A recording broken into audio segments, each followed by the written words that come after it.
This show is brought to you by IslamicMusicHub.com.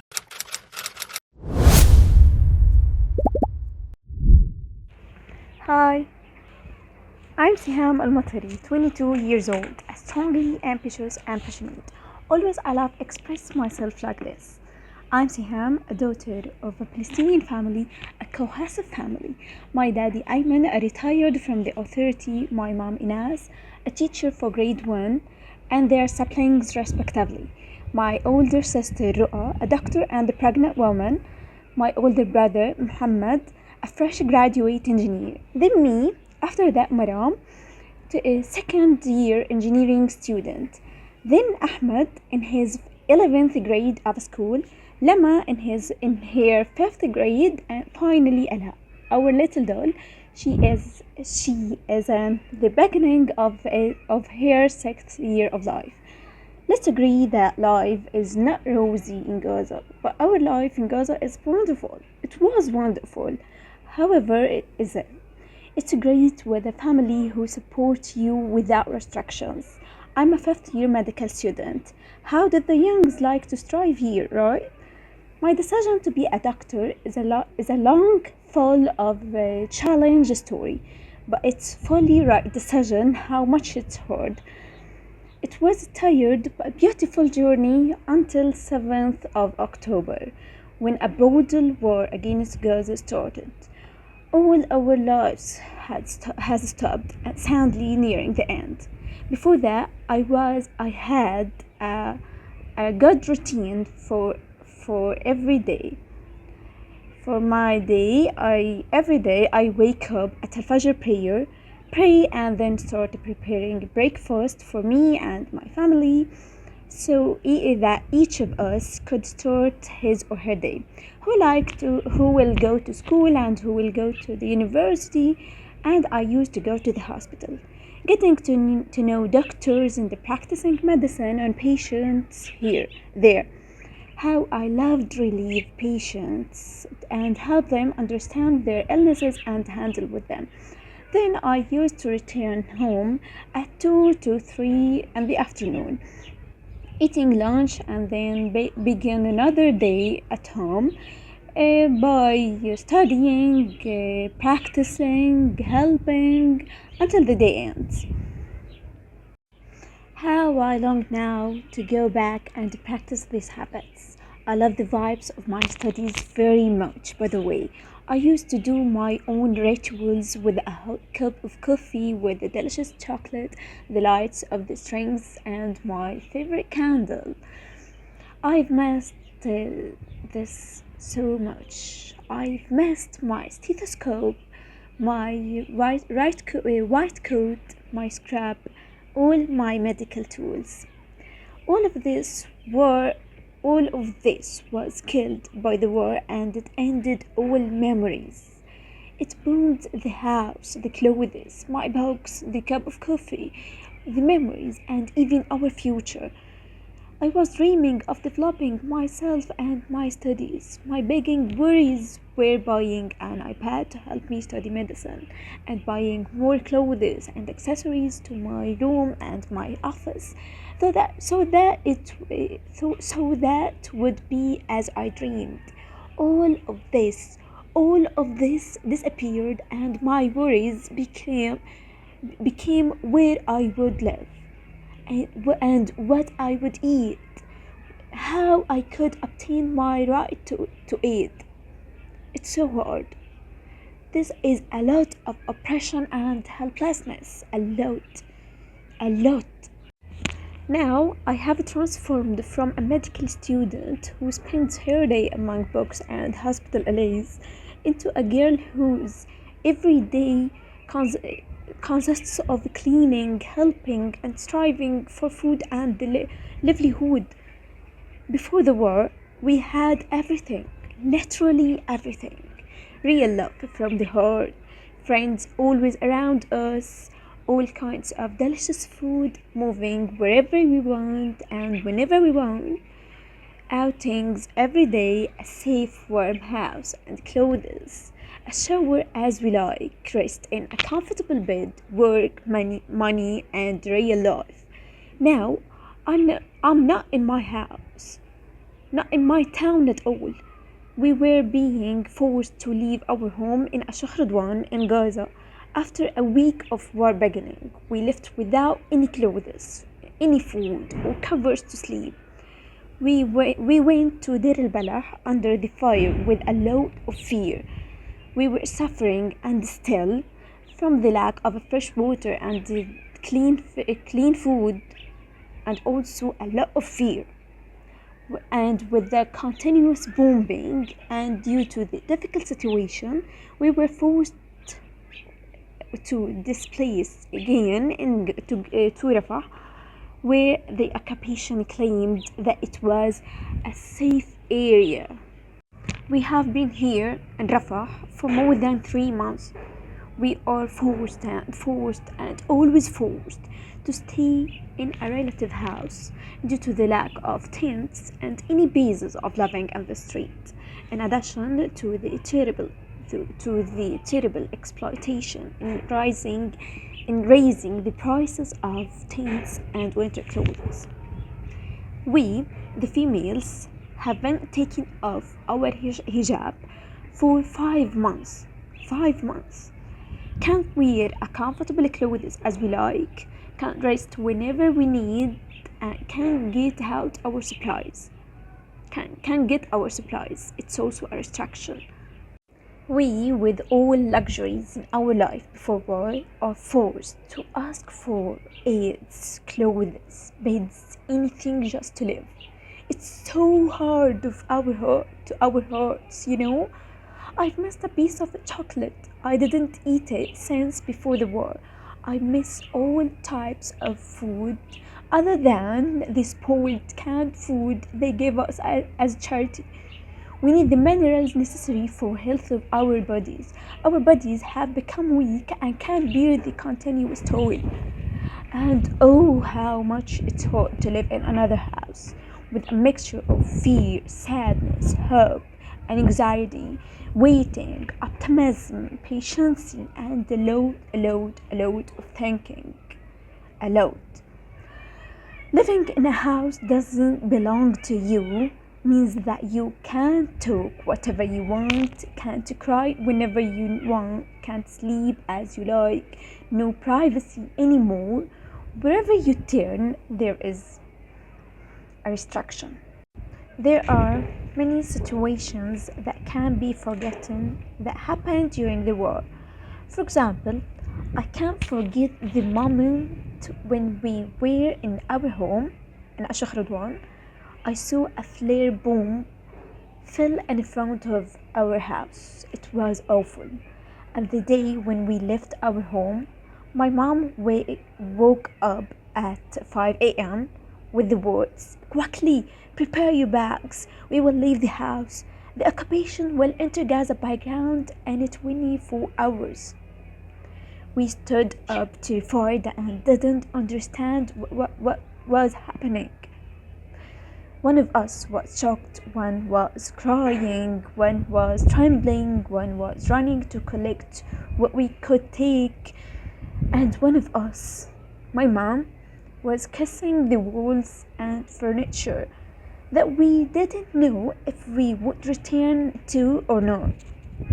We were most frightened by the sounds of rockets and shells falling on our house and the sounds of people in the street running and didn't know where they were going. I saw one of them fleeing from death with his family while driving a boomed car. A boomed car. It was an unbelievable catastrophic event. I told my mom that day that this day was the worst day I had in my life, and I hope I didn't see the worst day than it. But unfortunately, I left a similar day when we came from Deir al-Balah to Rafah. Both times I prayed to Allah that if death came to us, I wanted all to die with us, and that no one would left be mourning for those who had gone. We lived under strike, and our home was sadly bombed, and more than once. We are spending difficult days since the beginning of the war. More than 5 months have passed since our lives stopped. Without study or work, without access to money or health care, without health and delicious food, without shelter and warm clothes, we strive every day to pass out peacefully. With the dozens of explosions that we hear every day, and the thousands of stories and suffering that we, our families, our friends, and our people suffer, we are just struggling to strive to live a complete our dreams that were destroyed by war. We are patient only for the reward from Allah without the slightest strength we have. We have been defeated here. What about diseases? All the respiratory diseases are coming now, dermatological and gastrointestinal too. There are so many cases of hepatitis A without treatment. People are dying here due to illnesses and hunger. I have a flu now and I can't give the curative management to myself and my family. Also, I have an allergic rhinitis. It's a chronic condition that makes you feel breathless and sick until you take your medications as allergy pills and cortisol nasal sprays. Now I can't get this spray. We spent more than 5 months without electricity and cooking gas. Every day when we wanna cook, we should start a fire with lack of cooking supplies as pots, kettles, etc. Every day we wanna do a shower, we should start a fire. We wash our clothes by hand and live under LED light, which causes headache and tired eyes. They took away all of life's necessities and all its pleasures. The war take so much from us. I miss medicine. So much I miss medicine. Every night I think of my current situation and my unknown future. I have shed a lot of tears up to this moment. I missed all the tired days I spent it with medicine journey. All my feelings before 7th of October, my morning vibes, my sitting with the friends in the hospital rest, and exchanged worries. Even our worries before the war was like not exhausting and burning like they are now. However, we love Gaza. We hoped we can get out until the war ends. Life here is suffocating us. It's not life at all. They humiliate us with atrocious high prices, steal the food and medical aids that comes for us, monopolize all kinds of food and sell it more than 10 times its real price. For example, the price of a kilo of sugar was approximately half a dollar. Now they are trying to sell it to us for $25. Can you imagine? How will we live without buying anything? They follow us. They follow this system. They follow this system with us, with everything, including clothes, shoes, food, blankets, women's supplies, everything. I hope we can move to more safe and logical place until Gaza regain its health and the war ends. But Egyptian coordination also trades in our blood. They demand some of money from anyone who wants to escape death that have reached the $1,000s per person. So what about me and my family? Either you die or mortgage your kidney to us. Is it possible? Also, I can't bear to give up on my dream and study medicine. In any case, I want to complete it. I have lived for more than 5 months without doing anything. I want to continue building myself. I had many dreams of wearing the white coat and specializing in the specialties dear to my heart, including internal cardiology or surgeries of all kinds. But I can't continue here without my home, my university, and the hospital.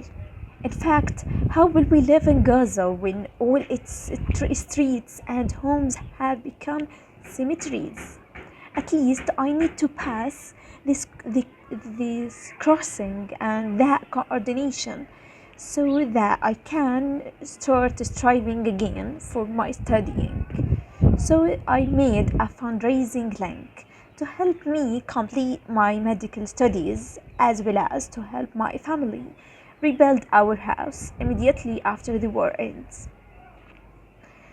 Because the funding that comes for coordination for reconstruction with all the terrible destruction in the Gaza Strip, it's not enough anymore for anyone, no matter how large the funding is, as they don't compensate us for our furniture, our clothes, and our memories. The compensation is not enough to buy cement and stones at all. How will you shelter a family that lost all of its money in the war? And don't be afraid, I love my country, and if I travel and become a doctor, I will return to it again. We can't abandon Gaza even if we try. I hope that you will not leave us to war and death, and please help us. Your standing is important by sharing or donating, even if just a little. Every dollar means a lot to me. Allah bless you all, and thank you. Bye. Assalamu alaikum, it's Faisal from Islamic Music Hub. It was quite good to hear Seham's story in detail because you really get an idea of what she went through and increasing the chances that people will donate. Now, I've got her GoFundMe page here, and I've just been reading through it. So she's only raised 20 Canadian dollars at the moment, and her goal is 50,000, and that's for herself and her family. There are 8 of them in the family. And she's basically saying here that basically life has become impossible with the genocide. There's shortage of food, there's shortage of medicine, and any food that there is insanely highly priced. So they're on the verge of a famine, and they really just need to get out as fast as they can, like a lot of people in Gaza. So because we've heard from Seham and we know she's genuine, we've seen her, I think it's very important that we donate as much or as little as we can. Even if it's just a couple of dollars or a couple of pounds, that should help because she's got very little at the moment. Assalamu alaikum. This recording was brought to you by IslamicMusicHub.com.